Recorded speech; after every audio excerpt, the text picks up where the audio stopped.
I'd like to call the May-19-2022 board meeting to order. Please join me for a salute to the flag.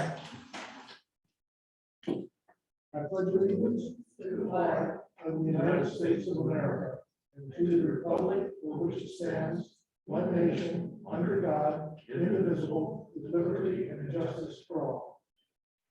Thank you all for joining us tonight.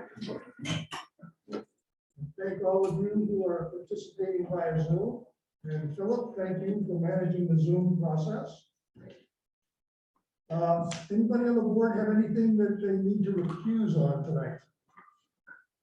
No. Okay, so we're good. Minutes from April. Monica circulated the draft minutes, I think about a week after the last meeting. Has anybody had a chance to look at them?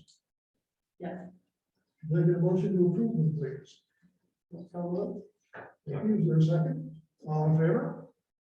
Aye. Anybody opposed? Okay. First item is respectful behavior, next steps. Amy is traveling for business tonight, so she won't be able to join us unless, as she said, her plane arrives early, in case she'll try to call in, but the board Shouldn't we received just from establish you Bonnie can't vote? Sorry? Shouldn't we just establish you can't vote? All she can do is listen. So we've got in front of the board a draft policy and a proposed resolution that the board has been looking at for the last month. Bonnie, do you want to give us any background or overview before we open it up for conversation? Sure. Background on this is that we have Amy and I assembled a small group of people to come up with this policy, and it was part of the investigation that was done, and we heard the report last month. And one of the recommendations is that we add a code of conduct to our employee handbook. So that's pretty much what we've come up with, and we're calling it the respectful workplace policy. And I think everybody's had a chance to look at it. And what the resolution will do is to create a committee that if once this policy is adopted, if there's ever a problem, a violation of this policy, there'll be a place for a complainant to go to have looked at, investigated, and hopefully mitigated so that we don't have to spend any more money on attorneys to solve these problems. So that was our hope with this policy, and we sent it to the attorney who did the investigation and recommended this, and she did a few edits, and I think it's in really good shape at this point. Okay. Comments from the board, David? Questions? In looking at we've got the general information for the respectful behavior committee. You mean the qualifications? Qualifications. Those are suggestions, yeah. Those are just suggestions. It just, I understand we have to come up with some baseline, but I don't know how you really, I mean, membership of the committee should be balanced to reflect the composition and demographics of the town. How does, I mean, I don't know, does that mean we're gonna, how are you gonna do it? You're gonna do so many part-timers, so many full-timers, whatever you're gonna do? How does that go? And it says members must be a resident of the town. Well, does that mean full-time, part-time, whatever? I mean, there's a lot of ambiguity in the whole thing, and I don't, just seems weird. It's not really specific, it's just a suggestion to start with. This is something that we as a board can elaborate on or figure out what we want this committee to make up of. But I think, Paul, part of the goal and the aim here is to get, be a balance of men and women and, people who don't have history with, any of this ongoing stuff. And, maybe political parties, who knows? But this was just, Art asked for some suggestions for qualifications, so these are just a few we came up with. And they can, I think what will hopefully happen is we'll send out an email to see who might be, will want to be on this committee and kind of take it from there. And I think a couple of us on the board will be interviewing them and just, we'll all figure out who we want to be on it. And we'll see who applies. It just seems to me anybody who applies for a committee has a reason to be on the committee, so they're looking for something. I mean, that's They might have an agenda, is that what you're saying? exactly. I mean, we have a multitude of committees right now, of committees right now that have been established just because somebody complained about something. And I mean, Well, that's where this is coming from. I understand that, but it just seems like a continuation almost at times. Do you have another suggestion? I'm not saying there's a good suggestion, but that's why I almost think sometimes it's easier to have somebody who's completely neutral and out of the town. That would be the goal. If we can, find those people, I think we Well, probably. completely neutral and out of town is, Doesn't meet these qualifications. Completely neutral on what? I say completely neutral and not from this location. Not from micro? Yeah, because quite honestly, how do you get I mean, somebody's always got something, it seems to me. Well, I hope not. And We have a lot of really big committees, and I don't think everyone has an agenda. I mean, I serve on a lot of them, and I don't see that overwhelming what the committees are accomplishing. I mean, we got a lot of new people, for instance, on the housing, on the economic development committee. Everyone just wants to help. Everyone just wants to figure it out. I mean, this might be a little more sensitive, but I mean, I think this is a start anyway. We'll put it out there, see what we can find, and we'll all have to agree on it. okay, David, anything else? not right now. Okay, Mr. Clark, anything? In terms of the committee, without going into it in great depth, I'm looking for half a dozen diamonds, as I put it. If you're talking about carbon, heat, and pressure to make a diamond, I translate that in the world that I know into what an individual is, what he or she is, their character, what they know, their competencies, and their actions, what they've got a history of doing, including not necessarily going along with the crowd, standing up staunchly for what they believe in, things of that sort. And that's all well and good, but I understand that's a little pie in the sky-ish. But I too come back to the idea of balance within the committee itself. And I think that's probably a 3 or 4 part balance. Part of it's male, female, that's a given. Part of it might well be education, ranging from formal education to, I absolutely think we need somebody from the School of Hard Knocks or a couple of somebody. And along the way, I would touch upon something that David alluded to, but I don't have a problem with folks being from here. I think that's almost a necessity. But I think there's got to be some balance between people who are either truly natives to the town or have been here long enough that they're considered right next door to native versus those who are newcomers. I think those are at least 3 components that need balance. There are probably others. I'll stop there in terms of the committee, but I definitely think that I totally agree. Okay, I'm not sure how we resolve this issue. might be that Bonnie's suggestion earlier that we just solicit expressions of interest. Mhm. And then see what kind of a pool of applicants we get, and as we work our way through those interviews, basically find the diamonds and go that way. As long as we at least implicitly agree on the concepts of balance of Yeah, whatever. Yeah. So I think we can. Mhm. These are just a couple of things we picked around, these three things. Yeah. Mark said maybe you got some ideas about qualifications, so. You know, these are kind of vague, but they're.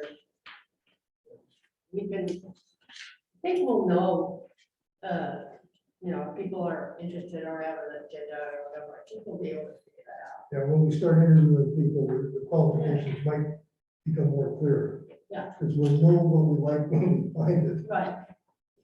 And the Perhaps. interview process will be important. Yeah. You know, Okay, so, well, let's plan on that approach in terms of soliciting applications for this position, for this committee. But what about the policy itself? David, do you have any thoughts on the policy, the proposed policy? Well,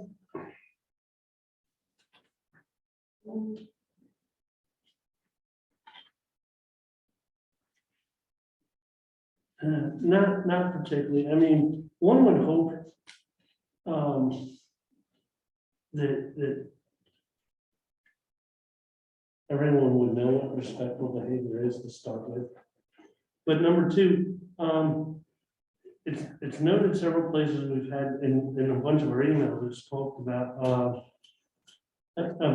keeping an open mind, but there are different perspectives where you're raised, where you know, from your position in life, all different things. So that's a very hard thing to make certain that everybody can do, and that's one thing that worries me about the committee.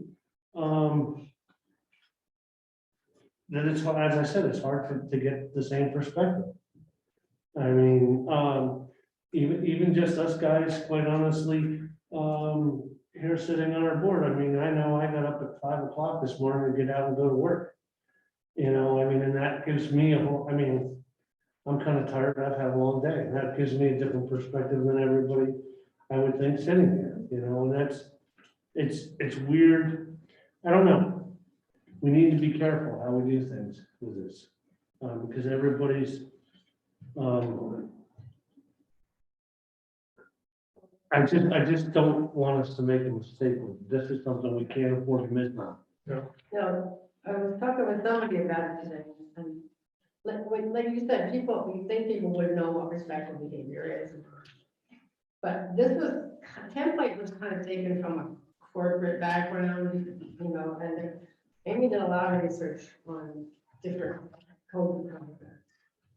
And, you know, if we were a corporation or a business, we probably already have this in our manual. A lot of them do. We don't have an HR department. So I think that's, you know, to add this to the employee manual as a goal, it's a reminder of how to behave. Well, but there's a lot of these things that are already in our employee handbook, quite honestly, in a lot of respects. And to your point of keeping an open mind, it just depends what somebody thinks is correct and what somebody doesn't think is correct. And we need to be careful. Is all Okay. I'm I saying. mean, if there's anything you want to change, then. I'm not saying we need to change this. We move on for now. I mean, I don't have a lot of changes I would make it if we need. Also, unfortunately, I wasn't here at the last meeting and got to hear Elena's report. I mean, I think it's pretty amazing from being a person. I mean, I was at all the meetings and all the attorney-client meetings, and then to be on the outside and not be at the last meeting, and then to see two completely different takes from two different reporters. you know, In the newspapers. from the newspapers. I mean, you know, we talk about open-minded. I mean, our reporters are supposed to be the most open-minded and subjective people going. And they get two completely different reports like that, kind of leads me to believe either it wasn't clear what happened, or somebody in the group had an agenda that they were pushing. You know, to come up with completely opposite things, and that just is kind of really, as I said, I didn't hear it, I didn't see it, I wasn't here, so I don't know what to think of that, but that just leads me to believe either, as I said, either it wasn't. There was a recording there. Oh, yeah. I didn't take the time, I mean, I've been a little busy since, but it amazes me that we have two completely different reports. Okay. Anything else, David? Not on it right now. Okay, Hugh. Well, it's certainly clear, and incidentally, I thought the reports were relatively consistent, but the headlines were different, that's what. But regardless of that, I personally think it is certainly clear that we need such a policy.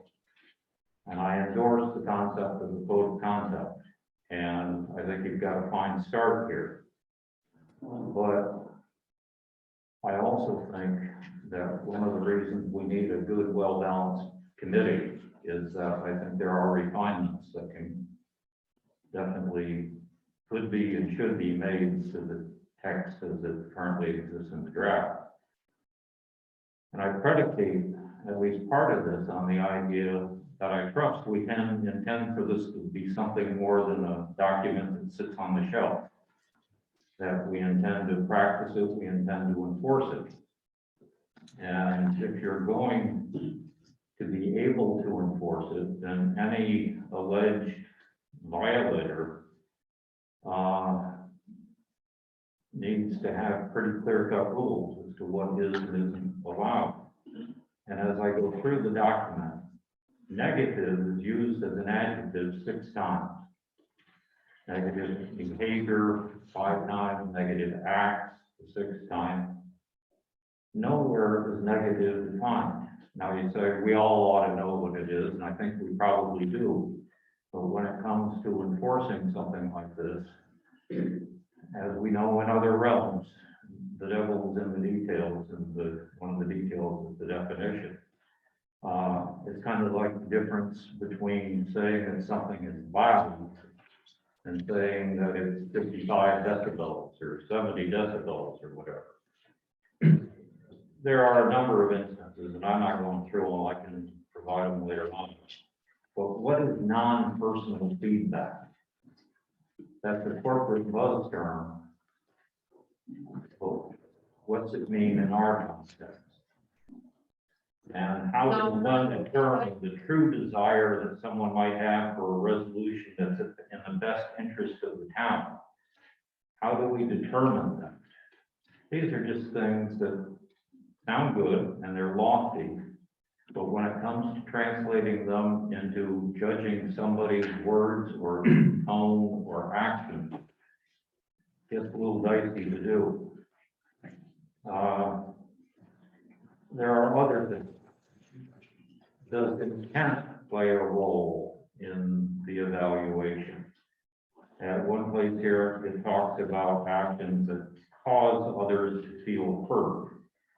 Now, is the alleged aggressor wrong even if he or she did not intend to aim their acts, which is part of the language at the alleged victim? Or is it solely intention doesn't matter? There's one cute one in here. Excessive yelling is frowned upon. So that means explicitly that there are 2 categories of yelling. Some yelling is perfectly okay, apparently. At what point does the yelling become excessive and therefore unacceptable? Again, these are cute little things, I understand. But when we're trying to enforce, it does come down to judgment, but I don't think we need to have the judgment factor be quite so broad as some of the text here. I am curious about the relationship and more explicitly the compatibility with the employee handbook. I think it can be made compatible. I'm not convinced that thus far it is compatible, particularly with sections, I think it's 900 and 1200, section 900 on compliance policies and section 1200 on dispute resolution. I think probably we might need to do a little work with the code of conduct and the policy in which it's embedded to make sure that they all mesh seamlessly, especially if the idea is that this is supposed to go into the code of conduct. And finally, I think one of my concerns is that the committee, at least according to the draft, will act as investigator and de facto as evaluator or judge, therefore. I'm leery about that. I'm willing to listen to good, cogent arguments, but I am concerned in two ways. A competent professional investigation, I think, requires knowledge and skills that some citizens have, but not very many. Simple actions go into being a good interviewer or investigator, such as simply asking open-ended questions. And a lot of folks don't even know what the meaning is, let alone can habitually practice it. Or overcoming confirmation bias, so that you, the listener, the interviewer, the interrogator, the fact finder, adapts what he or she hears to match potentially pre-existing beliefs. That can be countered, but it requires a lot of self-awareness, a lot of practice. And obtaining information as opposed to exchanging information similarly requires focus that a lot of folks aren't conscious of. I wouldn't be, except a long, long time ago when I got certified in this stuff. So it can be had locally, but there's a danger that it's not had by many. More significantly than the interviewee, the committee members and ability to conduct an investigation, I am concerned that townsfolk would not be willing to be completely truthful, completely forthcoming, fundamentally out of lack of trust. If they don't trust the interviewer, because the interviewer, he or she, is perceived by the interviewee to have a track record of certain dispositions and certain outlooks or whatever, I could see where responses would be very guarded. I don't think you have that same problem with a third-party investigator. So these are some of my concerns about the policy, but again, I will very heavily say that it's needed. But what I would see would be thoughtful refinement that at least debates these points. So my question is, why didn't you circulate these concerns before now? Why didn't I circulate them before now? Because I chose not to, because an open forum, to my mind, is the best place to have them. I didn't have them until I saw this latest draft. Well, that's been, but anyway, I mean, it would have had a chance for me or Amy to think about what you're saying and maybe how we could change or remedy it. Well, but again, that's, if I understand correctly, that's what the committee is for. So could you write them down and send them around so we Right. can, I mean, if you want these changes to be made, you know, we're gonna delay this even more. And they're gonna have to be, dealt with. Sure. Be glad to. Yeah, But, you know, we sent that around to opponents days ago and nobody said anything, right. except for Amy and myself. So, it was, you know, we kind of thought you were okay with it. Well, So, no, We were in we can part- go back and, you know, we go to the later and say, how do we, okay, here's some more money to, you know, integrate it with the employee manual and, you know, we can try to deal with some of the things that you brought up. And I was never comfortable with the investigation term either. I don't think that's the right word. Because I don't think it's overstating what this is trying to do. So, you know, but some of the things I agree with, but, you know, I wish I would have known this before, so we could have kind of thought about it, so. Yeah, going as this version of the policy that I'm reacting to for a handful of days. Mhm. but also as we're talking about it, you think about it differently and you have some different ideas about it, sitting here as a group. I mean, in looking at it the other day, you know, I looked at it and I said, I guess it's okay, you know, but you start really looking at it and digesting it. We have a committee, and it says inappropriate and unacceptable behavior. And one of the unacceptable behaviors is gossiping and spreading rumors. Mhm. Well, how do you determine what that is? I mean, what is that group? I mean, there's so many things here that are really pretty ambiguous, depending on who you talk to. I mean, and one person that you talk to is gonna say, my God, that's a fact, and somebody else is gonna say, that's gossip, that's a rumor. Sure. You know, well, but that's where we're at, you know, I mean, treating someone less favorably than others. How do we determine that? How do we lock those down?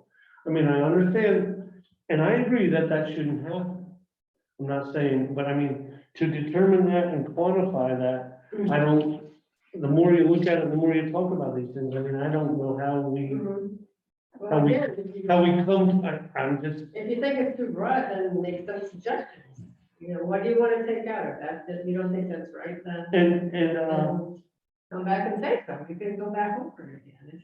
I mean, the last one, any malicious behavior a reasonable person would find unprofessional, disturbing, and harmful to their psychological health. I mean, this is. Isn't that I mean, if I say, God, that hurt me, who else can make that determination? You know, so some of these things are just too open-ended, it seems. I'm not, So send, so. I'm Check them just out looking at and say what they are. I mean, this all stems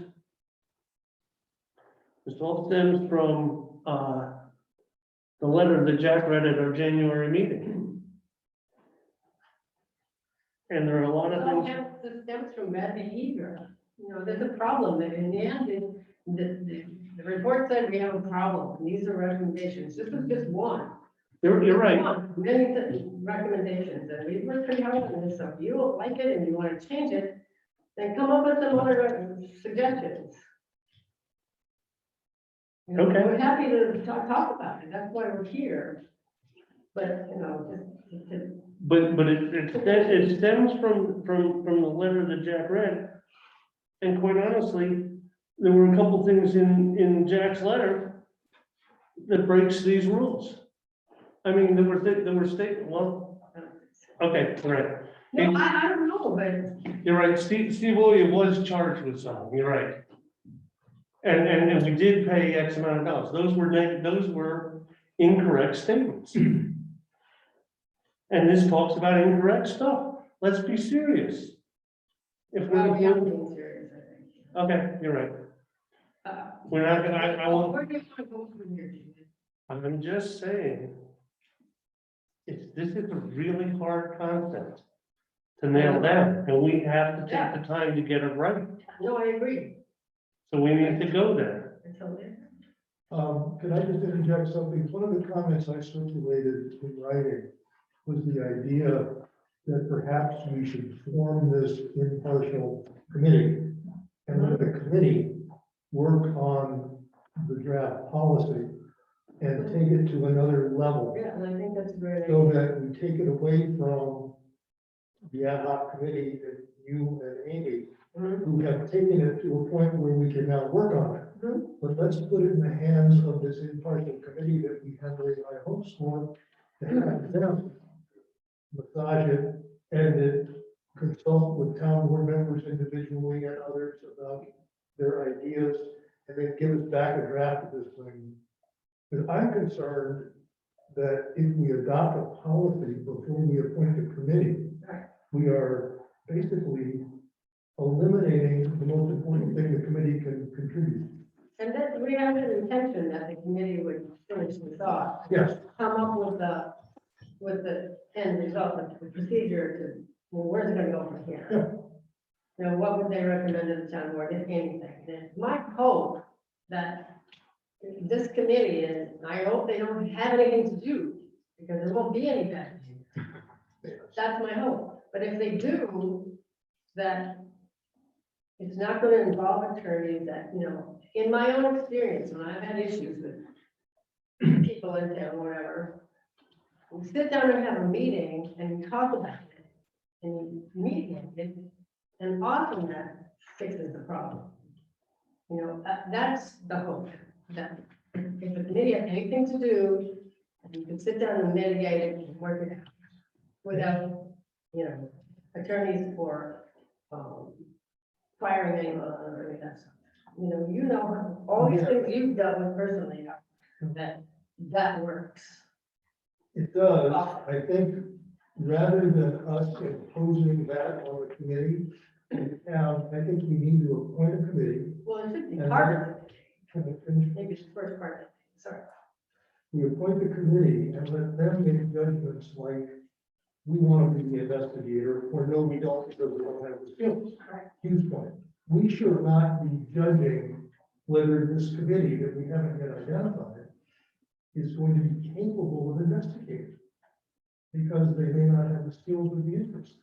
They may be perfectly comfortable asking an outside attorney to do it.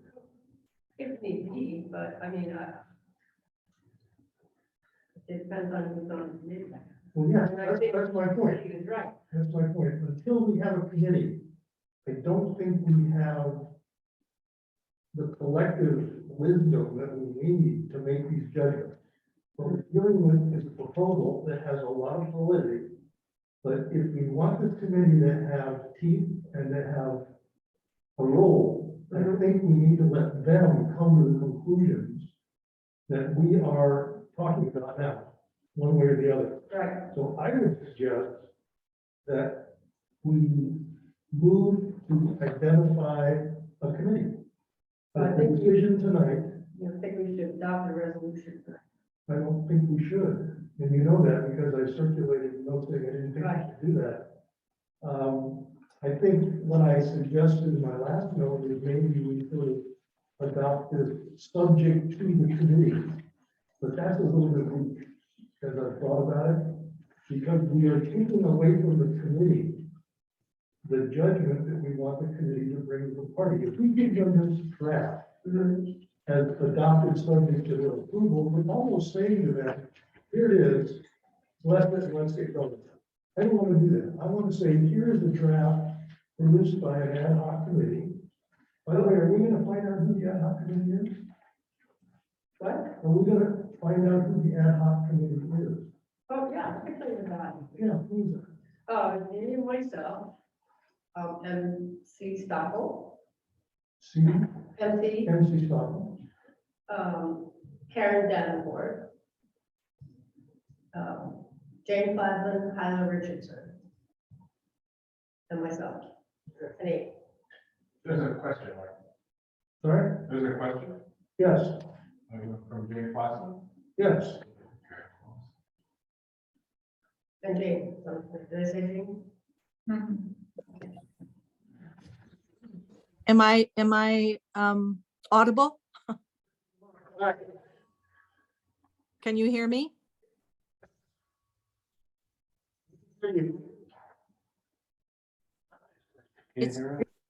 Can you hear me? It's Jane. I'm unmuted.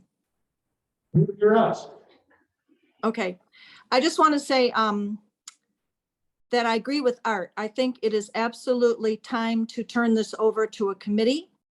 This was meant as I see it anyway, as a starter document, so as to not just say that to the committee with no direction at all, but some direction. This was by no means meant to be a final document, because I agree with Art that would handicap the committee. I really like the idea of passing the resolution, however you said it, Art, subject to the committee's input, et cetera, because I think the resolution is also very well written. I think it started with you, Art. And will also give the committee some really good direction as to how to take this further.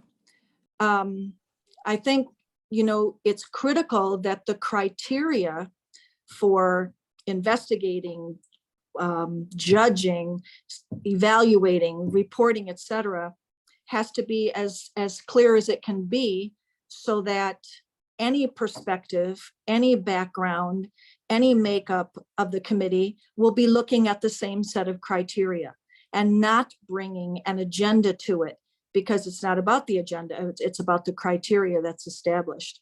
So I would like to see this resolution adopted subject to committee formation and input, and get it going.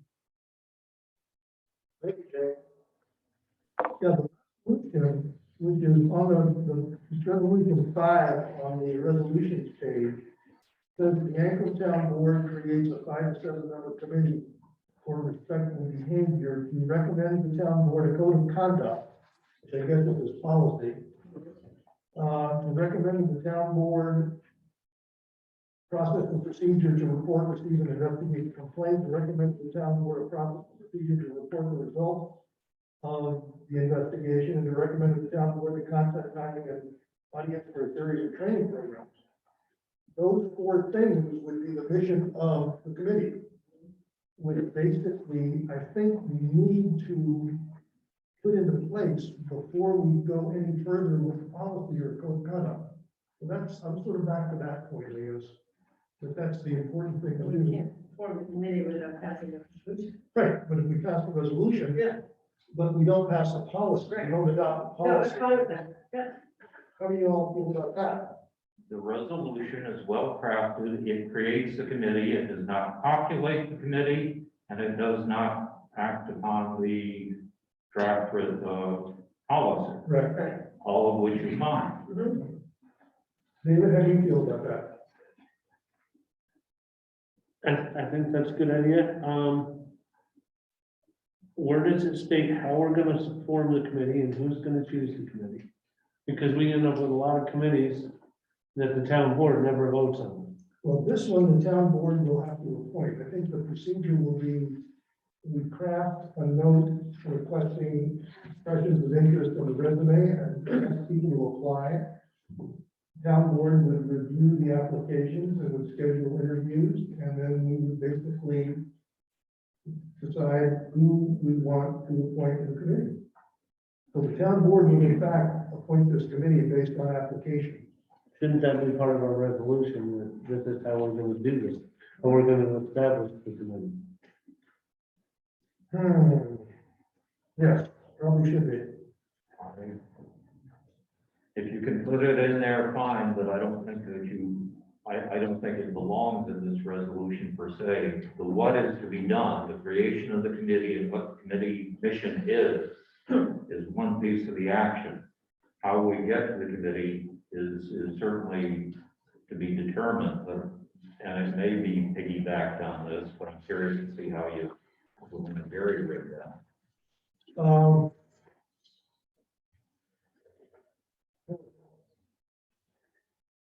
Maybe we adopt the resolution as it is and then deal with a motion Right. We on can the side decide to do for the town board to approve a communication, the email list requesting expressions of interest, following which the board will interview applicants and will make recommendations or will make decisions. So that would be the follow-on resolution or the follow-on motion. I think the thought is that, since Amy's the liaison to this, that Amy and whoever else would interview whoever's interested, No, and then recommend. No? no, I think the whole town board needs to do the interviews. Oh. Yeah. In public. In public. Okay, Does that make more sense? Yeah. Yes. okay. Yeah. Yeah. Yes, Jack. Just to interject, what you guys have arrived at is exactly how we formed the ethics board. You know, we did a lot of studies, parallel local laws, Right. brought you that local law Yep. as a draft, and then you appointed an advisory board to refine the law, and that advisory board, you know, just the way it worked then, became the first ethics board. Right. Yeah, so I think you're right in what you're. Well, and I think going back to something David said at the very beginning of our conversation, this is important enough that we do it carefully. Which means if it takes an extra month or two, I think we give it the time to do it carefully and do it thoroughly. Because this is an issue that's been percolating for 10 or 15 years. Another couple of months to get it right is probably well worth the investment in time. Sure. So, okay, does anybody have anything else to add before we vote on this resolution and a follow-up motion? Okay. Yes, sir. Isn't most of what you're trying to cover here in that code of conduct in between the ethics board, harassment policies, isn't most of that covered with those? The ethics board covers ethical issues which typically are conflict of interest, financial or personal, and Sexual harassment. But then what about the code of conduct? well, the employee handbook deals with harassment, but not disrespectful behavior per se. This is not kind of the gap that we've identified. Honestly, in all my life, I've never heard of this policy. Because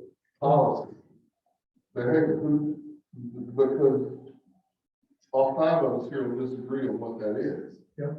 Maybe all of us here will disagree on what that is. So where did this come from? Is there another nationwide trend going on with another policy, or is it just here, or is it somewhere else? I think in Ankrum, there have been issues brought up over the years about people feeling. Yeah, but that's been a minute percentage, which is gonna happen no matter what you do. Across the board, when you take 100% of all the people involved here in this town and in here, it's such a minute percent. Should it happen? No. Just like any school policy, no matter what policy, what law, just like speed. You go speed, yes, people speed. That's nationwide. Why does that come into play with a small percentage and it's not handled?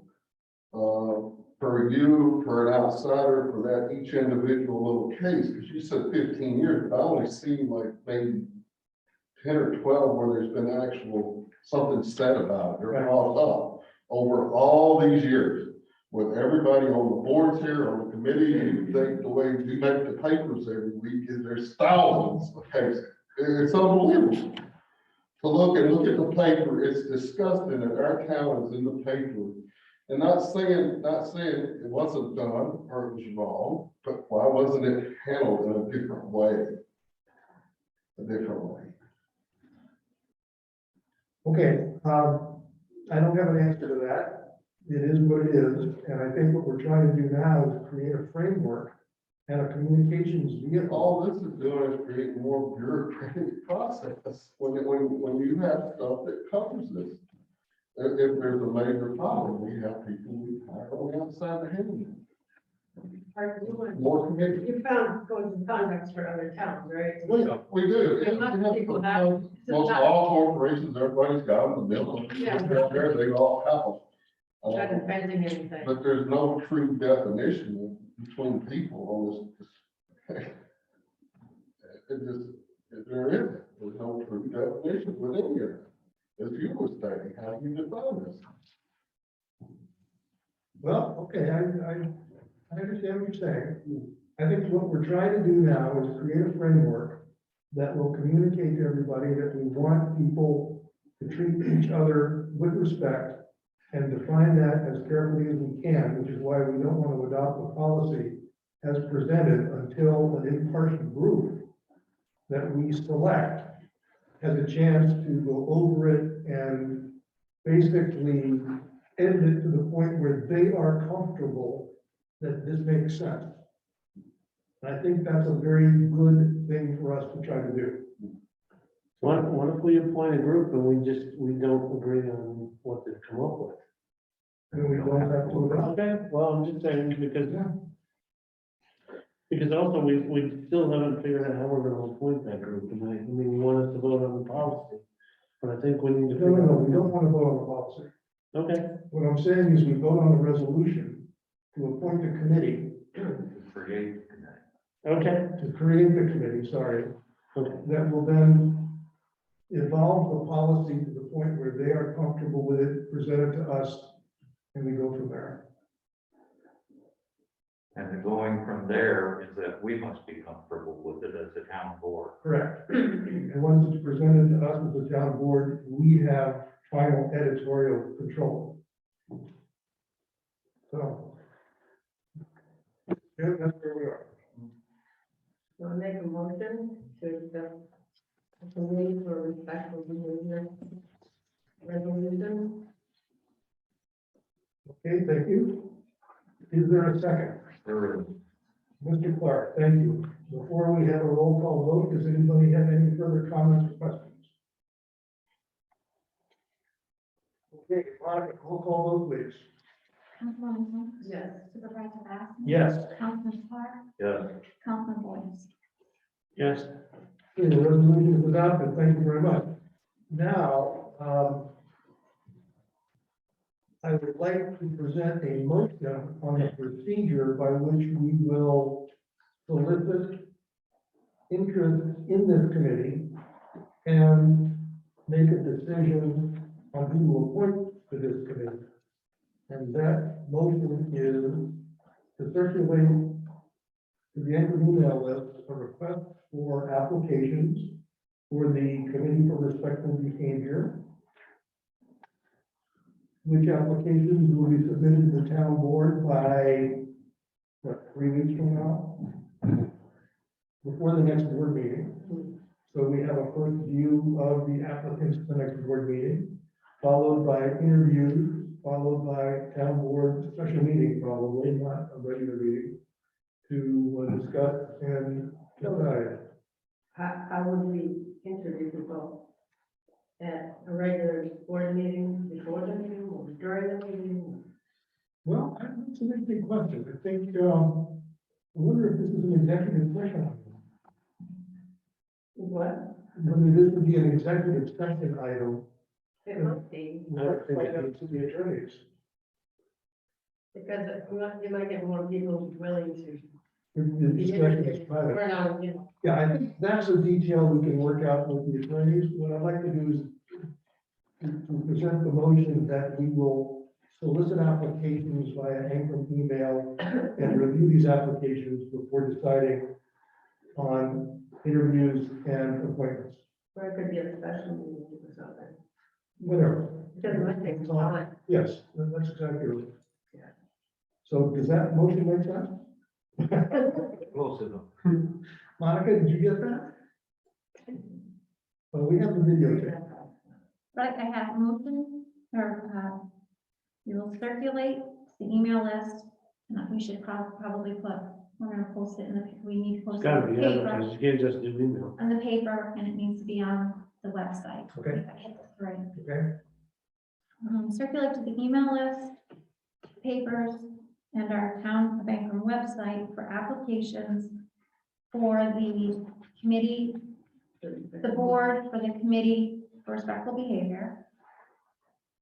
They are to be submitted prior to the next board meeting, and the applications will be followed by review by the town. and interviews. Okay. And what I'll do is I'll draft that language, circulate it to the board, and then we can put that in your minutes. Yeah. If everybody agrees. Okay? So, Is there a second to that motion? I'll second that. Thank you, Bonnie. Any further questions or comments? Jane has a comment. Yes, James. Okay, 1 second. I have a lot to say, I guess. I think it's an excellent idea. I'm very thankful this is moving forward. Art, I'm sure you will do this, but in soliciting these applications, it will be important to put at least a little bit of information in this email as to what will be expected of these people, what they should have an interest in, maybe, you know, what they would bring to the party, so to speak, so that people reading this know whether or not it makes sense for them to apply. Okay, it makes perfectly good sense. Would you be willing to draft up something for us to look? Be careful what you ask for. No, but I'd be really happy to edit what you write. Fair enough. Well played. Okay.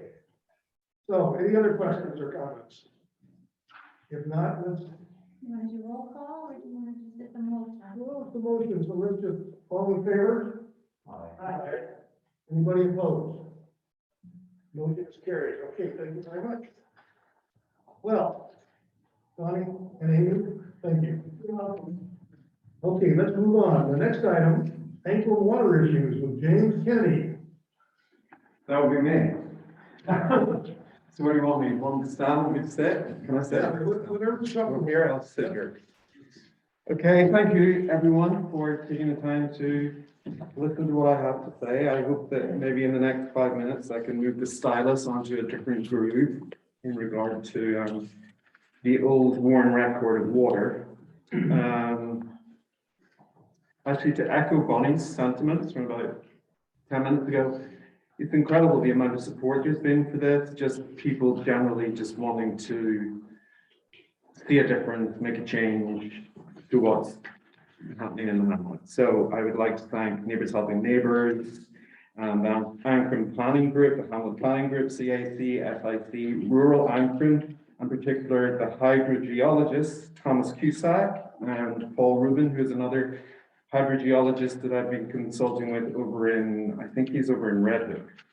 But they've been very helpful in their guidance. So I would also like to say that in the scheme of things, I think I've been given way too much credit in presenting facts in recent days, because the facts really were presented before. All I did really was forensically go through many of the things that Steve Winkley had written in the ground protection water part of that he had written in 2008, which was,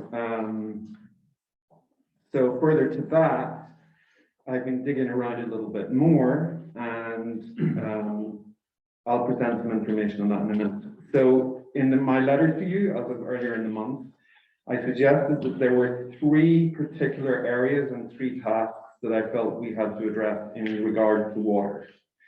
The first was the implementation of a groundwater protection plan for all of Ancram, potentially utilizing aquifer overlay zones where we all have to be more responsible about shared water and mitigate potential impacts.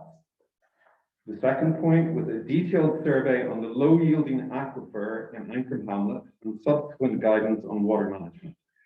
The threshold for public water feasibility is approximately 50 homes, but I need to amend that. It's actually 25 by state regulations. And yeah, in a brief conversation with Nan, she said that the New York State Environmental Facilities Corporation might be helpful in assisting granting for all of that. So the other thing in the Strategic Investment Committee that I suggested was that maybe in order to help people who are water compromised, it might be worth looking at a plan whereby, or a scheme whereby people could be issued a holding tank or being helped financially to install holding tanks in their homes if their water is compromised. The final point was a due diligence oversight report on the test drilling on the Iron Star property and effects actual and potential on well yields in the neighborhood. So if I may, bear with me for 5 minutes. If I can, I'd like to address the Hamlet water issue first. So subsequent to the 2008 report that Steve Winkley had made, I unearthed in my research another document that you're probably all familiar with, but I think is a wonderful resource for all of us. And it's the Heritage Resources Plan. And James, just one second. I have a regular alarm and introducing everyone on places I take care of. I at least need to step out and make a telephone call. Okay. Sorry to interrupt. No. I gotta do what I gotta do. We'll do that tomorrow. so continue, go on. Yes, please. Okay, so, yeah, I had a brief conversation with someone who had mentioned this document. I knew nothing of it, and I went to the website, got it, the Heritage Resources Plan, a framework for town revitalization. And I think it's a very big picture, long-term document in terms of how it sort of addresses, you know, future scenarios that Ancram as a hamlet might face. If there's going to be more economic development, if we're not addressing affordable housing, the infrastructure is going to have to change. So, so further to that, yeah, Heritage Resources Plan for Town Revitalization. So that was, I think, generated by Scott Newman back in 2012. And for anyone who's zooming in, it's on the website for all to see. But from my perspective, it was also just another piece of evidence that, you know, this is a problem that just keeps coming back up.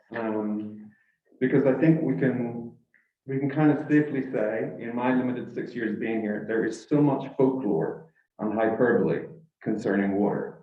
Those who have it, those who don't, those who've been fracked, those who haven't been refracked, those who, you know, can afford to deal with their well situations. In a conversation the other day, I personally, between septic and well, have spent $50,000 since living here.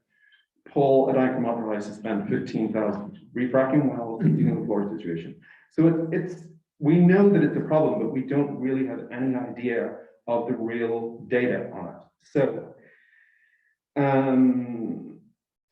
yeah, lack of information, misinformation. So, interestingly enough, when I started to, I think Bob Wilcox in the Strategic Investment Committee meeting as of a week ago had suggested, well, we need to go out there and knock on doors and get the data. I don't really think that's for me to do. And equally, Steve Winkley in his 2008 report, that Nan informed me, would have been using data from way back then. And Paul Rubin, the hydrogeologist, had said to me that the data that's even on the Department of Environmental Confirmation site in regard to well yields, etc., is an unreliable source. It can be inaccurate most of the time. So, bearing all of that in mind, we're 14 years on from Steve Winkley presenting those facts, which were pretty alarming in terms of low yields. I'm just urging that maybe we just take a step forward in the right direction and start dispelling the myths and get the facts. Now, maybe there isn't as big a problem as we think, but we owe it to ourselves and as a community, I think, to recruit the services of an expert who's not just going to some other data site and just collating facts again to present an argument, but someone who's doing the groundwork on the aquifer, knows where we're at geologically, what the future holds for us. And then once that's been conducted, we could take a step in the right direction. If there is feasibility for a public water system, we're not there yet. As I said in a meeting recently, there are so many different stages you have to go through. Thank you for your notes, Art, on you have to do your water zoning, your water characterization districts, water districts. It's all very, very involved. So, but why keep a dog and bark yourself? Hydrogeologists, that's what we need. So then, yeah, back to the point on Iron Star, which I made about due oversight. I don't really have anything of importance to add to that. I mean, I have faith in the planning board that they will see that those well tests and everything are performed to the best of their ability and that no one in the surrounding environment is affected. Lastly, the last point, which I'll repeat, Yeah, the implementation of a groundwater protection plan for all of Ankern, potentially utilizing aquifer overlay zones to protect and mitigate development impact. Now, as per your email, Art, I had other commitments, so I couldn't attend the land acquisition webinar yesterday. I don't know if you did. It's this plan where towns can acquire land in order to protect their drinking water and groundwater resources. In a recent conversation with someone in the planning office, I feel like we might be late to the game on that because there were so many waves of land purchased in the span of the COVID pandemic.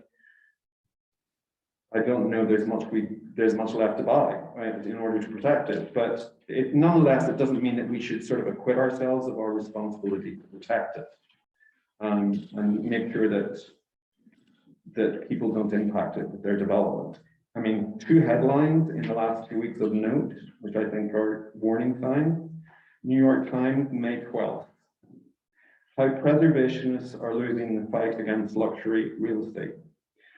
I consider all of us as community members preservationists. We're thinking for the best of our community in the way we want to preserve Ankern.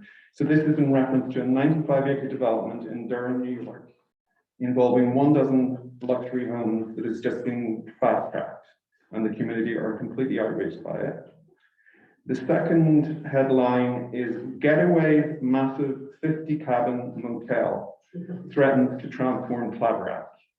A group of savvy Harvard Business School guys have decided to plonk a 50 mobile home rental on a pastoral hillside next to the One Dharma Center in Hillsdale.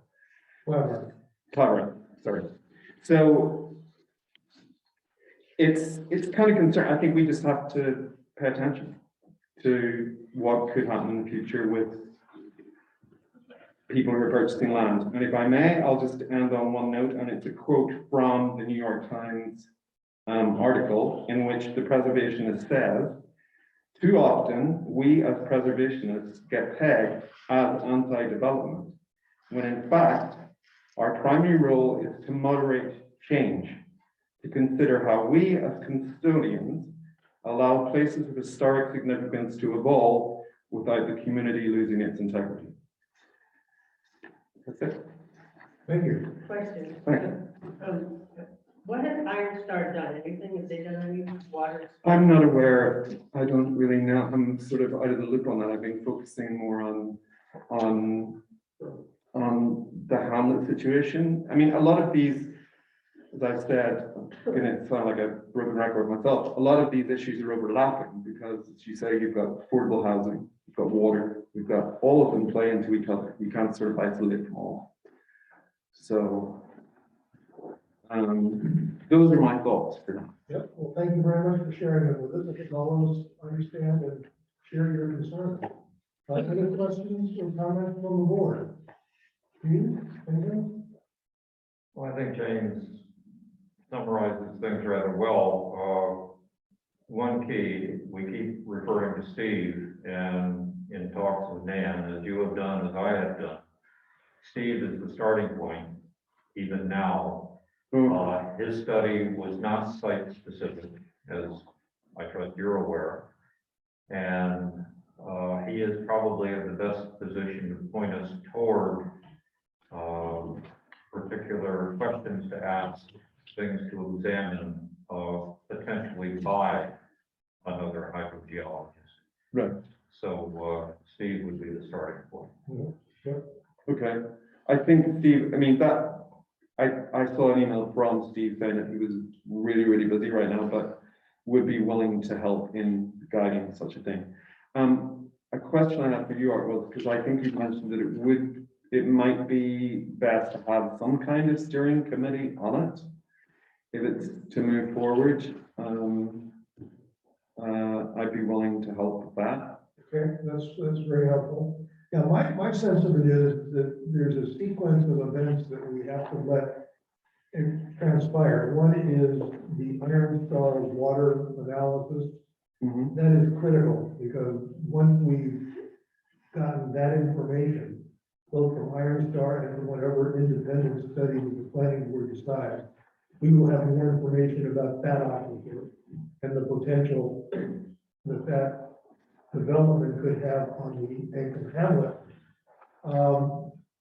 Following that, I think we probably need to think about, and I've talked to you a little bit about this, a review of our zoning and our comprehensive plan to determine if we want to do anything to strengthen the preservation of water. You're talking about a groundwater. Protection plan. Yeah. I would characterize it as focusing on whether or not we need to change our zoning in any material way to better protect water across the community. Yeah. And that's almost a comprehensive planning effort, which would gear up, I would think, after the Iron Star issue is settled one way or the other, so that we're not interfering and doing zoning changes that may appear to be driven in a direction to inhibit what's going on with Iron Star. I think we need to let that get resolved, but then be planning for the next phase of our zoning review, which would be, what do we need to do to protect water around the hamlet, around the town? At the same time, we reinforce the need for affordable housing. And those two things may seem like they're in conflict, but I think we need to figure both of them out. So for me, this is a fairly major revision of the comprehensive planning process. And we'll deal with that at some point, I would guess, in the next That would be, 6 months. talking about the aquifer overlay zone, right? Two points on that. There, one, which is pretty important, is that Tom Cusack, who's really, really stellar hydrogeologist, said that in his experience, the aquifer in which Iron Star sits and the aquifer in which Hamlet sits will not affect the other. It's unlikely that the Iron Star aquifer's water supply would be linked or would have an effect on the aquifer in which the village sits on the Hamlet. That's it. Yeah. So that is kind of good news. And then secondly, I was thinking in terms of strategy, might it be an idea, just as Bonnie and Paul did with the economic development, would it be an idea to form a kind of survey so that we might get answers from the public at large on exactly what their situation is? Or do we wait until Steve steers us in the direction of the hydrogeologist will gather that information? Well, I thought you and Bob and the zoning, the strategic committee was talking about that. We were talking about that, but I just didn't know it was worth putting the cart before the horse. I mean, it's like, it seems to me there's a lot of repeat work. What is the point in myself and Bob steering a survey now if Steve steers a hydrogeologist in a different direction and says, well, you go forth and gather the information? Our job is somewhat redundant. The effort the town is going to undertake is going to be townwide. Right. If you're interested in Ankrum, Okay. you can go ahead and do whatever you want to do in Ankrum in the short run. Okay. And the town will do a much larger comprehensive view of the zoning issues around both water and development. Okay. And, you know, every 5 to 10 years, we're supposed to do a review of the comprehensive plan. I think 2023 might be the year we do the next review of the comprehensive plan. And it will be focused on water issues primarily and affordable housing, we think.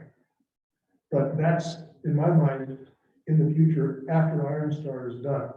Because the idea of highly intensive usage like Iron Star or like this place you were talking about in Clobberack right now are permitted in our zoning. And the question is, do we want it permitted 10 years down the road? Do we want to allow this kind of development in our community? And we just have to go through the process to draw that conclusion, one or the other.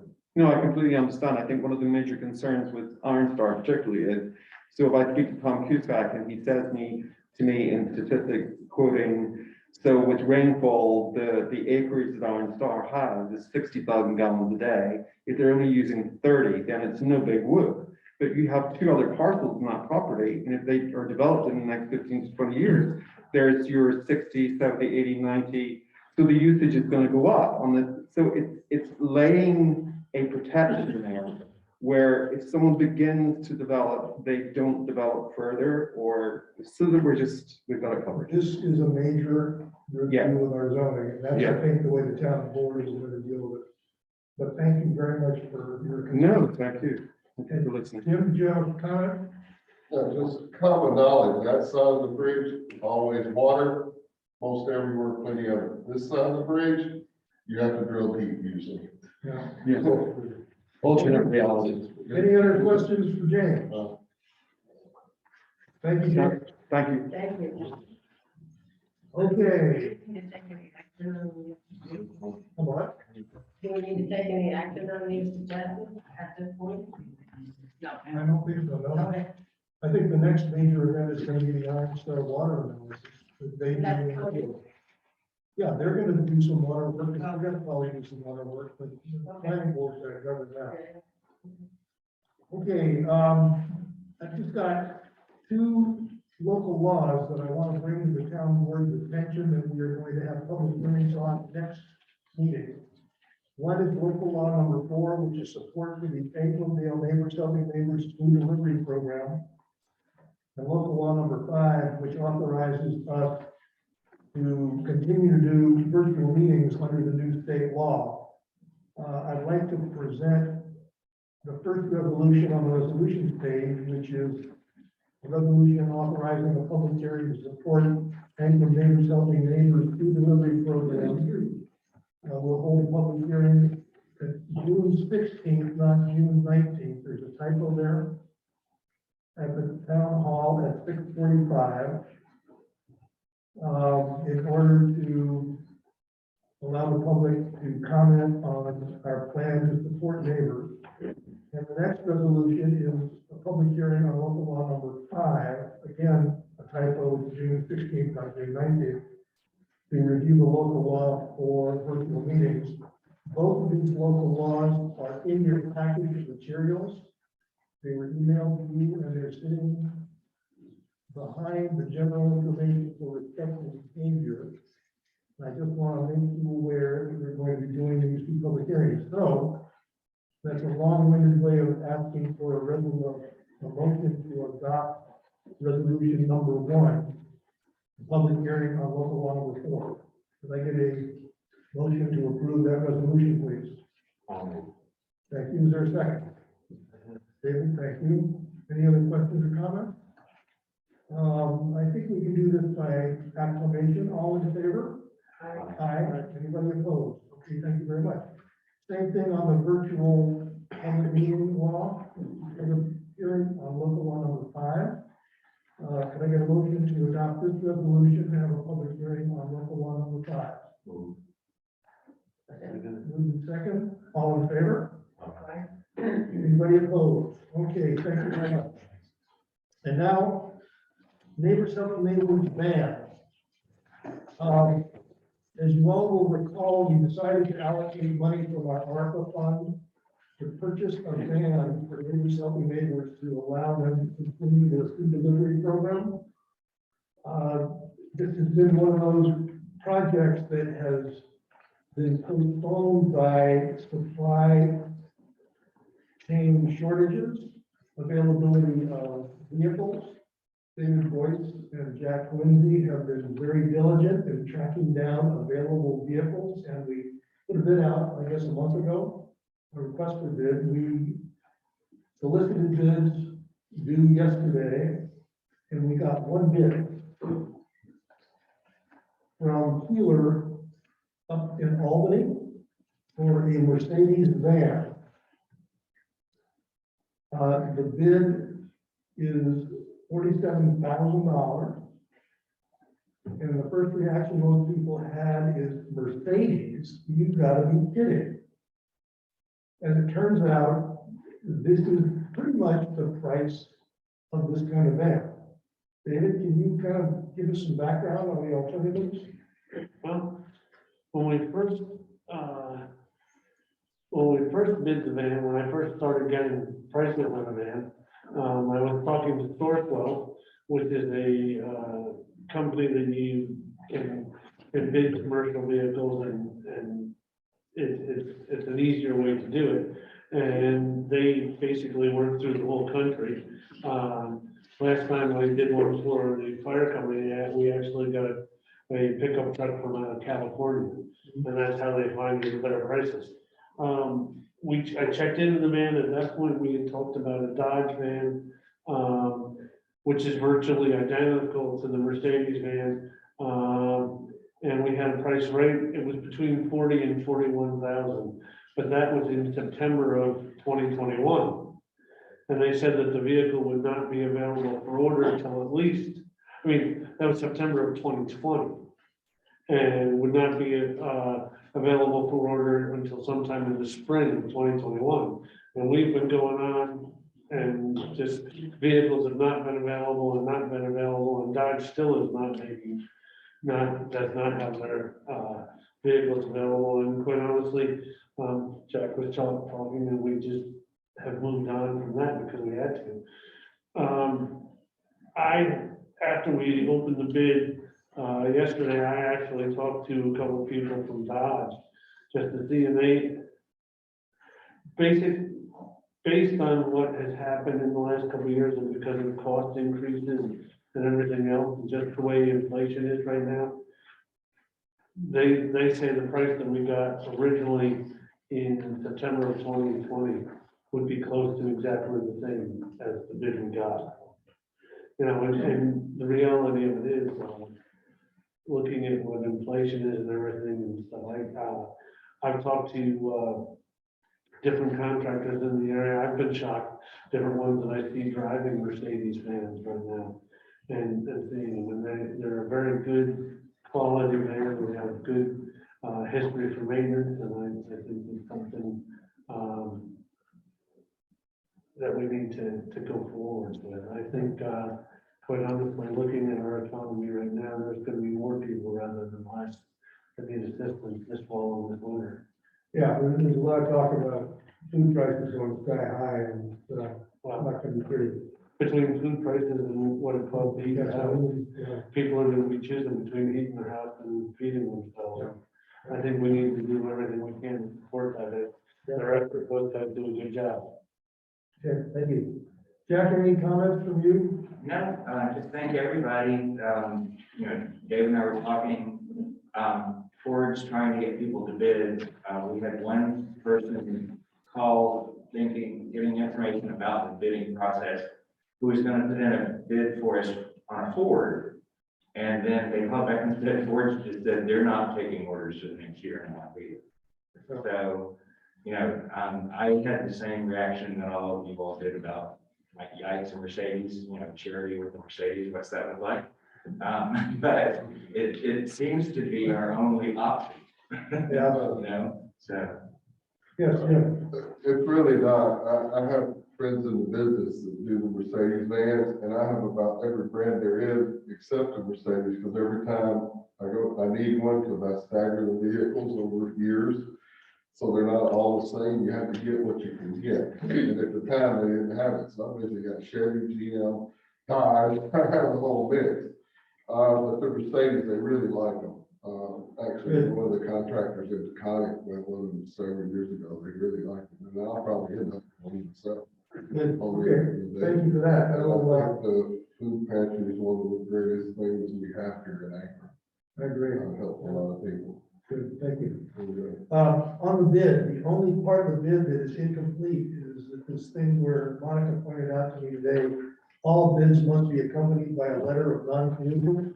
We need to get a hold of those guys and get that letter. Do you have a template for one? Not usually, the dealerships usually have them Okay, I'll themselves, call them and ask them. boilerplate and sign, Good. even if they fax it to me, Okay. that's fine. The bid? Email it to you and Mark has the original. Yes, you.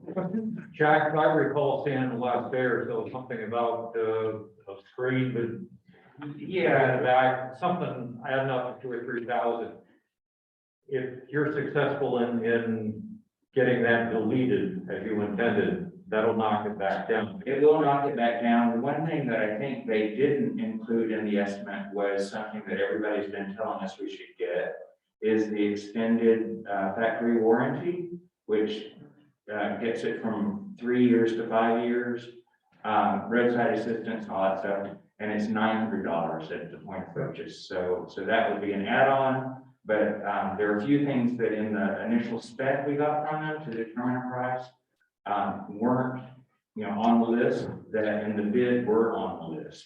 So with your permission, I will go back to them and see what those are deleted off.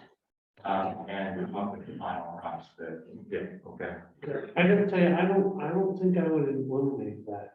The screen that's between the driver and the rear of it. We've been to too many accidents. Actually, that was one thing that I had in the original specs that I had on the Dodge. Because if you have an accident with that truck and anything that's in the rear becomes a projectile and comes up and actually impacts the driver. I think it's a really good thing. I think it's beneficial. Yeah. Also, if we start changing things, even adding the maintenance thing, that changes the bid. We did not bid that in our written bid. We have to go by the written bid that we published. We can't change things at this stage. That's not how legal bids go. But we can buy the maintenance contract separately, right? You can buy it separately, but we have to live with our bid. Okay. Well, that can be something that neighbors, we've made the offer to foot the bill on anything over the 40 that you guys have. Right. Okay, Yep. and that stands, so that could be rolled into our expense on it as well. Okay, well, let me propose that the town board accepts the bid. It's a $47,000 bid. If the town board accepts this bid, subject to the receipt of a letter of non-collusion, and the understanding that neighbors will pay anything above $40,000 that's been allocated. And if we approve that, then we can contact Keeler and get this thing ordered. We just also need to confirm with them that the delivery date is going to be before the end of this year. Okay. And I'll get that in, I'll try to get that in writing at the same time that I get them to write the letter of non-collusion. Don't know, you call, they'll know. Are we gonna own it and put the insurance on it? Yes. And if it's, where is it gonna be stored? What do you mean, where's it going to be parked? Where's it gonna be parked? Here at the town hall, yeah. Are we gonna use it on off days if we need it for something? I guess we could if we wanted to. Well, see, that's what I think we should pay for the van outright.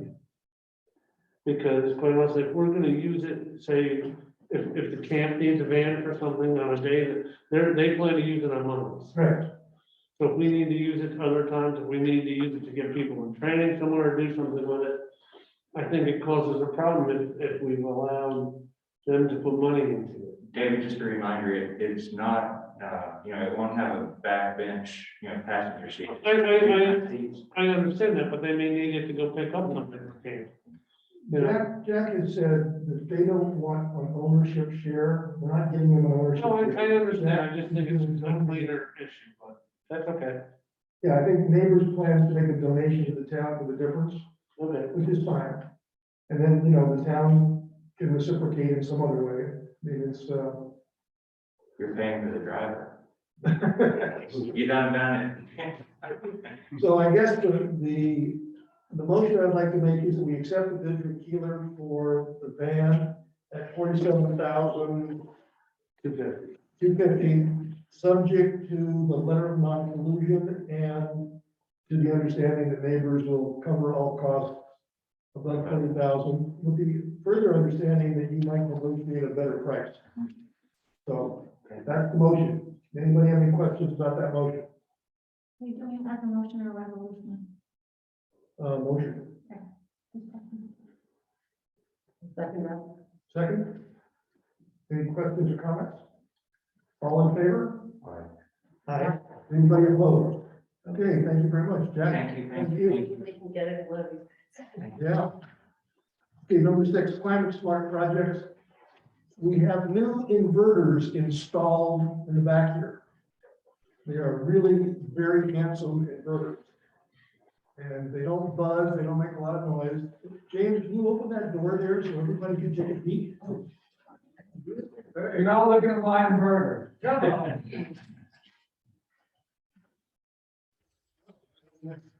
Yeah, they had to move things around because these inverters are larger than the other inverters. There are 4 instead of 5. Quiet. Yeah, Where are they? What am I looking? those are inverters. They translate the direct current from the solar panels to the AC current we use here at the town hall. So I just wanted you to know about that. How many are there? There's 4. Yep. They all got rid of it. Yep. Well, there were 5 originally, but they got replaced by 4 new models. They will be good for how many years, did it say? 10, 15 years.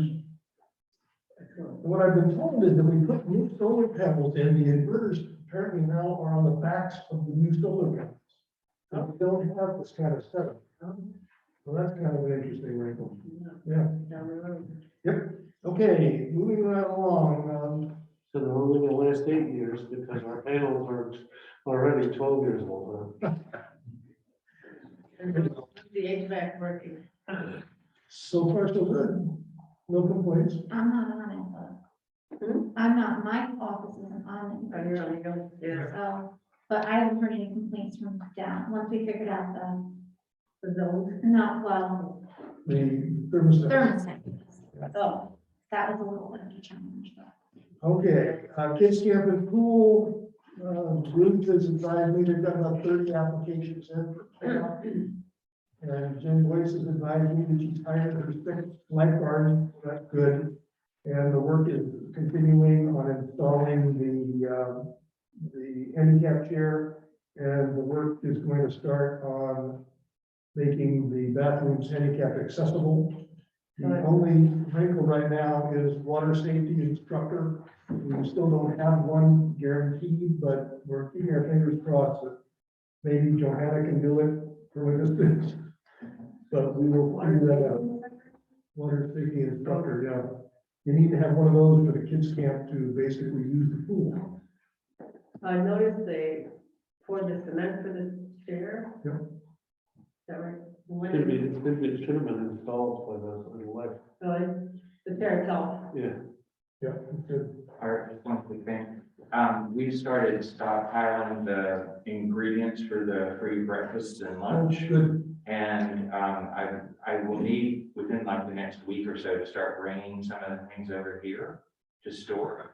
Where may I put them? Could I just put them behind the ice there or? Well, no, the judges need to say, Oh, put it in the conference we went to last year. okay. It's 2 years. Because we're getting it all at once because we're, buying it this year rather than getting it. Okay. Don't bring it over until after the end of next week, because we have grievance day and we're double booked in this building on Wednesday night. So the grievance board has to use the conference room and I'm trying to fit 8 people in there Okay. with COVID restrictions. I just didn't want to pile up at the church where it is current. Okay, well, thank you. All right, thanks. All right, we'll figure that out. Financial report, the normal financial month, except we got an extra surprise with our sales tax check, which is good news. That sales tax is extraordinarily strong for a lot of unfortunate reasons, mostly gas tax. The gas prices doubled what it was a year ago. So we got $100,000 instead of the normal 85 or so. The enhanced enforcement patrol, we have scheduled that starting the end of this month from Memorial Day through Labor Day, 2 shifts a week. And I sent out a note a couple of weeks ago about town staffing. We are looking for technical support for the OWL process. Right now, we have a couple of volunteers, including Philip Pack, who are handling the OWL process. We want to expand the number of people who can do that. And in addition, we need to find somebody who can take on the incremental constant contact communications, which I'm doing now, and we need somebody to oversee the website from the point of view of updates and consistency and currency. So that is an employee that we, the technical, sort of a technical employee that we need to find. We also need backup for all of our board clerks. We are extremely lucky that we have the kind of staff we have, but we've learned in the last year that when there is a change, when somebody resigns, it takes forever to find qualified replacement. So I'm thinking that I'm going to bring a recommendation to the board probably next month that we find somebody who can be a backup to multiple clerks. And that person can basically perhaps be both a backup and a technical support person, but it's going to be hard to find the right person. So more on that next month. How are we gonna go about doing that? How do we find these people? I mean, find- Yeah. Let's see how we, So the advertisers, where? we use Anchor now. I've been doing classified lately. They're super, super expensive. But I've been biting the bullet and putting them through. Yep. Instead of, because, the Register Star anymore does not want advertising for positions in the public notice section. They want it as a class. The other part that Art and I have talked about is the problem with a lot of these positions is people who are around that are really looking around here for a job. Is looking for something where you're possibly gonna fill in for somebody one day a week for 4 hours once a month. And so it's not a 9-to-5 job. No. And we're finding that with all of the small positions. Suggested this before, but the way I found people, and it's super cheap. And it doesn't seem like we've got people, but the Shopper's Guide and Help Wanted, I always get responses from it, super cheap. Yep. And then the other thing I thought about was this platform Indeed, which I've also used, and it's cost a little bit, but it's not much. If we really can't find anybody, we want to expand a little further. Those are things you might consider. Okay. But the Shopper's Guide, we don't need somebody to be in Ankrum to do these things, right? I mean, Well, I mean, one of the things is, let's say one of the clerks goes out for 3 weeks to have surgery. Right. I mean, for me, I have Ruth come in, I have a deputy. But there's no assistant in the building Right. department, there's no assistant for Eddie. Well, You know, I'm very lucky, Art and I work very good together. If one of my kids gets sick, I call him and I say, when my kids is sick, I'm gonna do this, this, and this, but I'm not gonna be there the full 4 hours. And he will make sure that he's here in case somebody shows up. That's a good relationship. What we need is, I don't even know, it's almost like a receptionist position. Somebody sit here, pick up the phone and say, okay, you called for so-and-so. We apologize, they're out ill today. Can we take a message and get back to them? We've become a society where everybody wants everything immediately. And they don't want to wait. Yeah. And being home and having everything at your fingertips, and people are coming up here and they're thinking that that's what we have here at the town of Ankrum. Well, this isn't the city of Poughkeepsie where, there's dozens and dozens of people at work. We're a population of like 1,500, it's different. Technical side, does community colleges have technical programs? Yeah, there are people around who know how to do these jobs. Yeah. We have to attract. Fine. Yeah, exactly. And it's hard across the board. Everybody's having trouble finding people. This is not unique to Ankrum. Part of our problem is that we are looking for sort of niche players who will work Tuesday, Wednesday, Thursday, and Saturday for 4 hours a day. Yeah. Hard to find. We Yeah. might have to offer more hours and I mean, more flexibility. The pay, we're offering decent. I think our pay is considered about as good as anybody in the county. I don't know how it compares to Pine Plains or Dutchess County, but I'm getting complaints from other town supervisors who are paying too much. Really? But the other thing is, aside from the pay part, I sit here the most out of anybody. We don't have the foot traffic Right. to have somebody here to wait for one phone call in an 8-hour period. Yep. It just, it's not, I don't feel like it's financially, you know. Yep. advantageous. The catch-22 is if We need somebody, it, but, if somebody gets sick and is out for 3 Right. weeks, we struggle. hey, listen, I had a baby, 8 hours after clicking a town board meeting, and I was back here. I can do it. Moving right along, just want to give you an update, the Strategic Investment Committee, which is the subcommittee of the Financial Advisory Council, is working on ideas on how to use some of the town's surplus. They're looking at things like a pavilion, they're looking at things like solar panels, they're looking at things like affordable housing. So they will be giving us a report at some point through fact on what they recommend we do. So just stay tuned. And from time to time, Will White circulates a note on what they're working on, which is quite interesting. Town board members, David, anything? Well, on that note, they're working on all those things. I think those are good. One thing I do think we want to think about, and I think it's something we need to keep in mind. If things stay at the present rate, I think this winter is going to be an exceptional winter. With the cost of heating and food for everybody. I believe if it stays as it is, we're going to see people that have to make a choice between the two. Yep. And usually when something like this happens, you have people looking at all different types of alternative heating sources.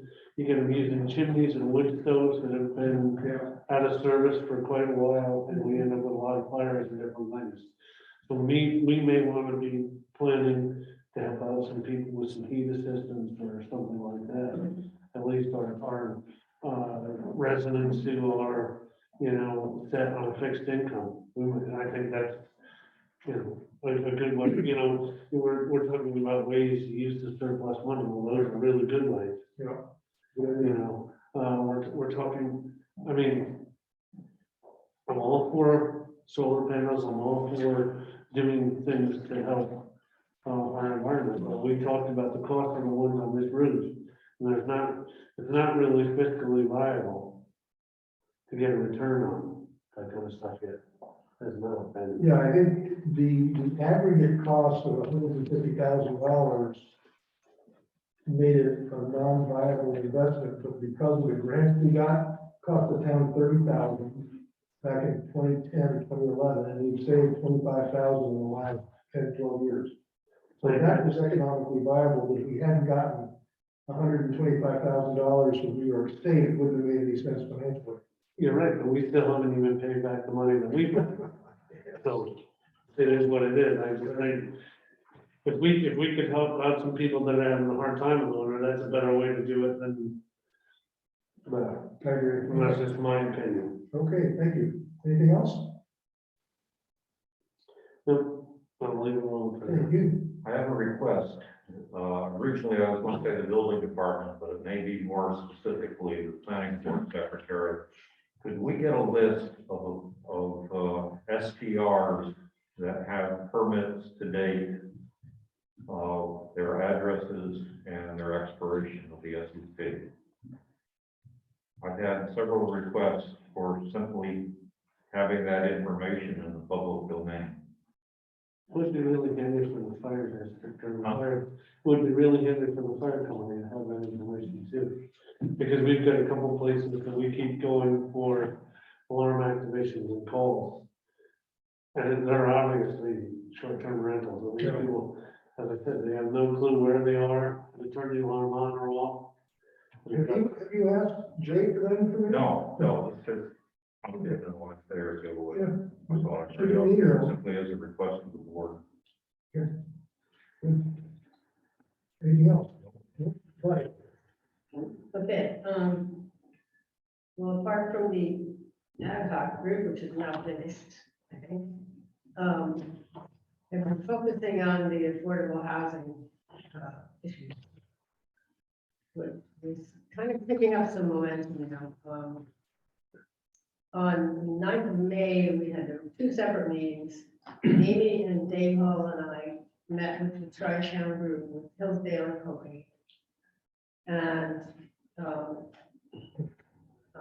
representative from Dee Dee Barrett's office was also there. And it was a really good meeting. Our discussion focused on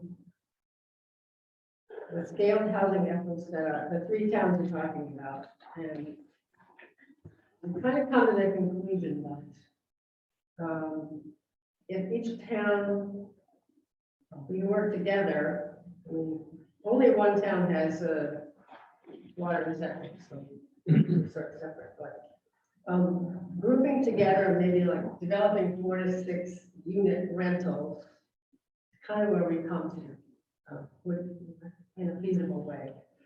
And if each town could kind of figure out maybe how we could do that.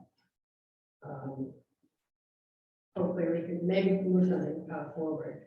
Are you thinking about 1 4 to 6 unit rental for the 3 towns or 1 for each town? For each town. For each town. For each town.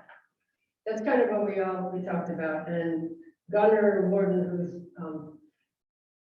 Dee Dee's representative, said basically the state has released $25 million for housing. So we're gonna have to compete with New York City and everybody else for those funds, but basically he said the time is now to really get specific. And if we can sort of come up with a plan that we'll have a lot better chance of getting our hands on some of that money. Collectively. So a couple of weeks ago, last month, we had a town-wide meeting, invited the whole town to the committee, and we talked about where we are in the housing crisis. And that meeting is recorded and it's on the website, if anybody can see it. But after that, we had kind of a groundswell of interest from people in town who want to get involved and help. So then on the same day, we had a meeting at 7 o'clock, and quite a few people attended, and we talked a lot about what we need and how we can go forward with it, and all of the things we're talking about. First of all, take money, they take land, and it takes a lot of time.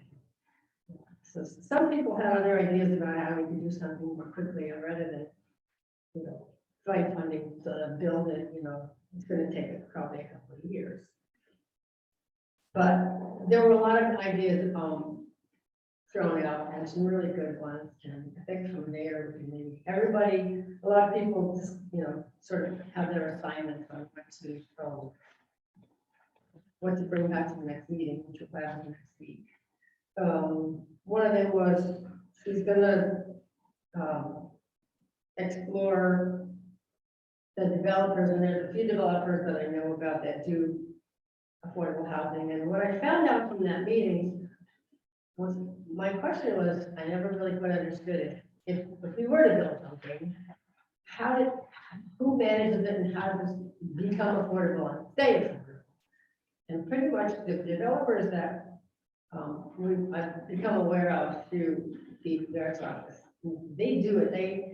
They develop it, they manage it, and they apply for tax credits and the mechanisms to keep things affordable. So, if we can get it built, we don't have to worry about that. If we use those developers, and so we're exploring those guys. Trying to figure out maybe getting some funding, looking into some grants. Neighbors Helping Neighbors has promised to kick in some money if we do decide to spend some of our surplus money and start a fund. We can sort of build on that. And, if you get something started, you can get something moving. That's the idea. Great Barrington, Massachusetts, they have a program where they built, wasn't it Bob Wilcox who said that around about Great Barrington? They built all these units, but what they're doing is they're getting employers in town to commit in some way to a certain amount of units so that they can have workers live there. Because, it's a very related problem. housing and people having jobs and working is the same issue really. So we're looking into that. There's a New York City program called home sharing. It looks really interesting. Somebody was looking into that, and if that is basically, you know, I know one of the problems we have is that there's a lot of seniors who, if they want to downsize, they have no place to go. They don't have houses that they can buy, they don't have, there aren't any assisted living places in town. So this home sharing program kind of teams people who are needing homes, needing a place to live, teaming them up with older people and sharing their homes, and sharing costs and, you know, something. So we're looking at it. I have a modular zero energy design that we were gonna discover that too, but, and then there's two other things that came up that people suggested. There's something called the community land trust. Kathy Reynolds was talking about, and then the Columbia Land Conservancy has been somewhat involved in housing too.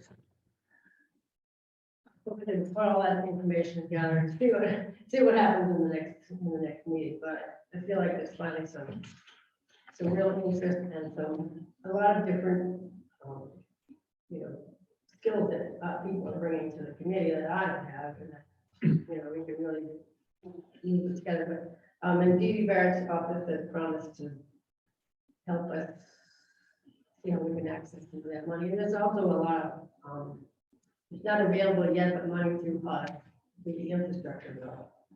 They haven't even figured out how to distribute that. So anyway, I think this is a really good momentum we have going, and maybe find out if we can. I'd really love to be able to have some land donated or to find some land we can buy to get a project. At least an idea. Good. I'm hopeful. Good. Any questions for Mike? Okay, does anybody on the board have anything else to comment on? Jim, are you out there? Jim Miller? Yes, yes. You fell asleep. Well, while we're waiting for Jim, Monica, do you have anything for us? Wait, there he is. Hi, Jim. Can you hear me now? Okay, I guess I'm on. We've been kind of staying busy. My brother's retired from the department now. He's still on the payroll, but he's officially not there anymore. I've been advised by state DOT that we're going to receive a total of $298,011 funding from the state DOT this year, CHIPS funding. Slightly less than what I was anticipating, but it is what it is. I have been forced to cut back on the amount of road work I had planned because of the rapidly rising costs. You know, blacktop is up about $20 a ton over last year, and everything. The inflation is just crazy. We're going to be we're going to finish Doodletown Road, and we're going to start on Hall Hill. And I got a bunch of, Cal Russo's going to be doing that work. They were supposed to be starting now, but they're going to be here next week, I'm told now. They've been held up elsewhere. We're going to begin roadside mowing soon. And I'll be going to the highway school in Ithaca, June 6th to 8th. And that's about all I got. Oh, we completed the stump removal and drainage improvements up on Over Mountain Road. That was been keeping us busy for the last week. We had the rental excavator. That's about all I got. Thank you very much. Any questions up here? No. Okay. Thanks, Jim. Monica? Just real quick, I will be taking the taxes, I will be closing out my tax season the end of this month, and I will be going up to the county, and I will be taking my stuff up, middle of June is my appointment, but I cut off the last day of May.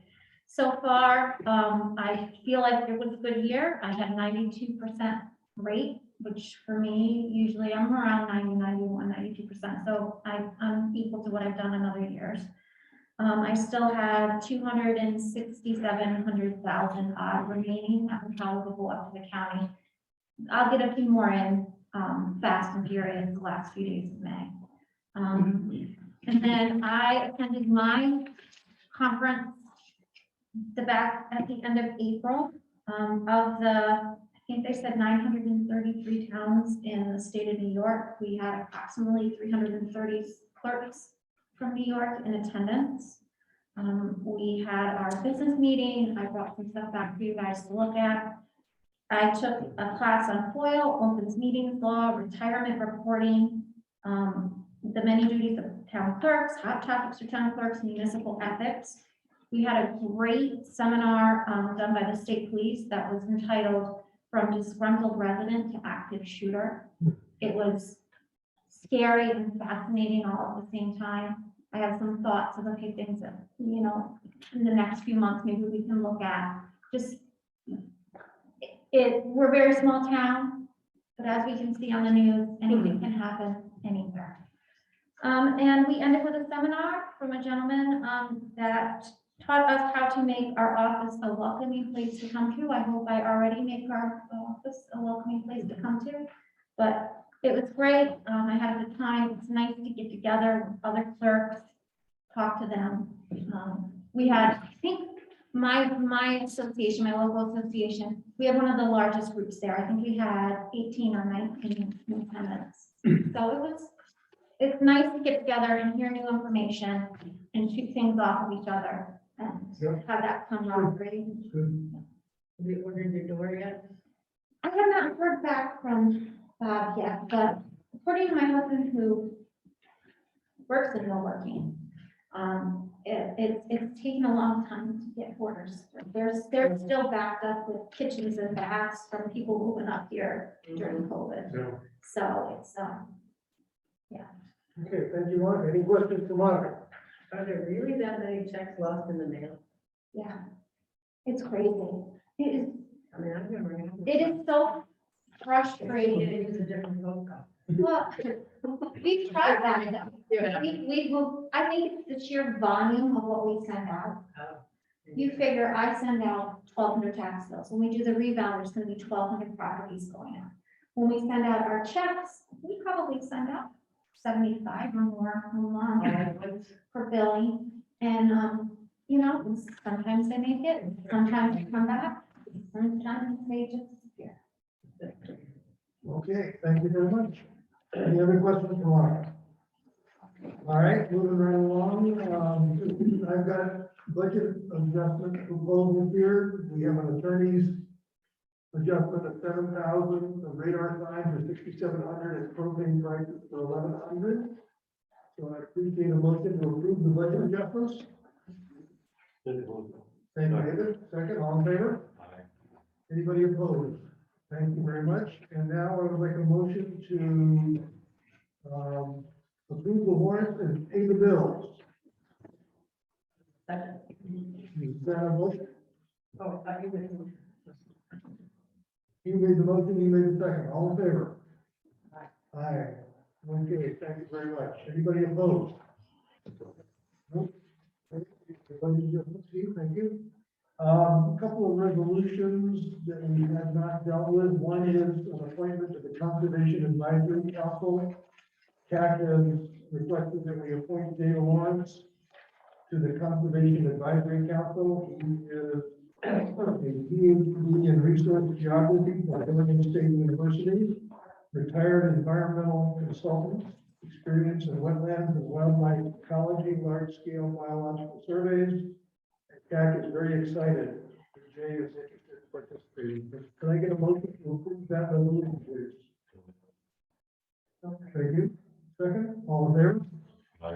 Anybody opposed? Thank you very much. And the final resolution is the pool bathrooms.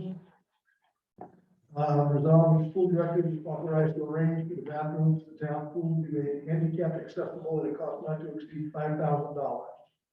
I get a motion for that, please. I will make that motion. Thank you very much. Is there a second?